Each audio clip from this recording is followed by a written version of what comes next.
यो हिमालको दृश्य हो यो मुक्तिनाथको। मास्क खोलो मास्क।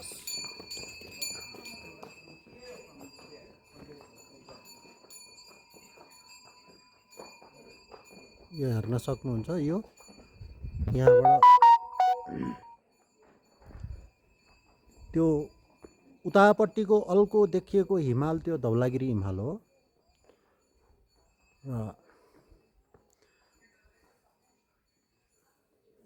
यो यतापट्टिको दृश्य हो यो मुक्तिनाथको। यसरी हेर्न सक्नुहुन्छ। यो बाटो चाहिँ यो हो मन्दिर दर्शन गर्न जाने बाटो।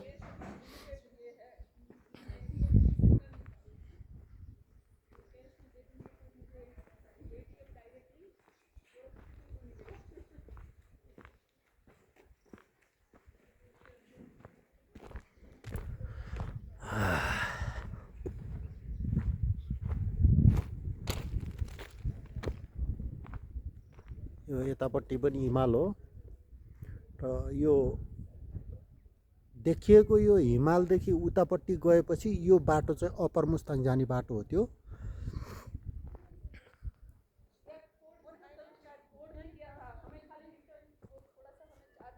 र यो धौलागिरी हिमाल देखियो ती सबभन्दा अल्को।